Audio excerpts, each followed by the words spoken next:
తల్లిదండ్రులకు కూడా నా ఒక చిన్న అనుభవం మీతో పంచుకుంటాను.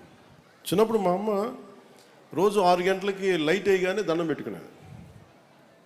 అంటే ఇంట్లో తల్లిదండ్రులు ఎంత ప్రభావితం చేస్తారని చెప్పడానికి 6 గంటలకు దండం పెట్టుకుంటే ఎప్పుడో చాలాసార్లు చూసిన తర్వాత మా అమ్మని అడిగి, ఎందుకమ్మా అలా దండం పెట్టుకున్నా ఎవరికి అంటే, మనకి భగవంతుడి పేరు ఎవరి పేరు చెప్పాల.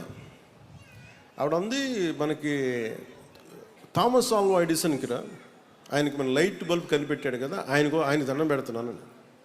ఆ ఒక్కటి మనకు శాస్త్రజ్ఞులకి మన జీవితాలను బాగు చేసిన వాళ్ళకి ఎంత కృతజ్ఞత ఉండాలి అని చెప్పడానికి చాలా నిదర్శనమైంది. ఒకసారి తల్లిదండ్రులు కూడా మీరు మీ స్థాయిలో మీరు గొప్ప గొప్ప పాఠాలు చెప్పకలేదు. మా అమ్మ పెద్ద ఒక డిగ్రీ ఏం చదువుకోలేదు. మా అమ్మ ఒక హై స్కూల్ డ్రాప్ అవుట్. కానీ ఆవిడకున్న విజ్ఞానం సగటు తల్లిదండ్రులాగే ఒక మంచి కోరుకునే వ్యక్తి, సగటు భారతీయులందరూ.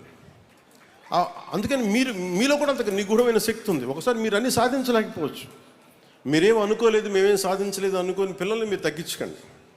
మీ ఒక్కొక్క బిడ్డలో ఒక అద్భుతమైన వ్యక్తి ఉంటాడు. కనిపించే మనకి ఒక్కొక్క బిడ్డలో ఒక అద్భుతమైన శక్తి ఉంటుంది, నిగూఢమైన శక్తి ఉంటుంది. మీరు ఆ మాటలు చెప్పండి. పొద్దున్న లేస్తే బూతులు తిట్టే వ్యక్తుల్ని చూడకండి, టీవీలు చూడకండి, సినిమా పిచ్చిలో పడిపోకండి. సినిమా చిన్నపాటి వినోదమే, దాన్ని జీవితంగా తీసుకోకండి. నేను ఒక సినిమా నటుడిగా చెప్తున్నాను. మన కోసం కష్టపడే ఒక అబ్దుల్ కలాంని స్ఫూర్తిగా తీసుకోండి. మనకి దాతలు ఇచ్చిన ఈ చౌక్ పేరు పెట్టుకున్న అలాంటి పెద్దలను తీసుకోండి, అలాంటి స్ఫూర్తి తీసుకోండి.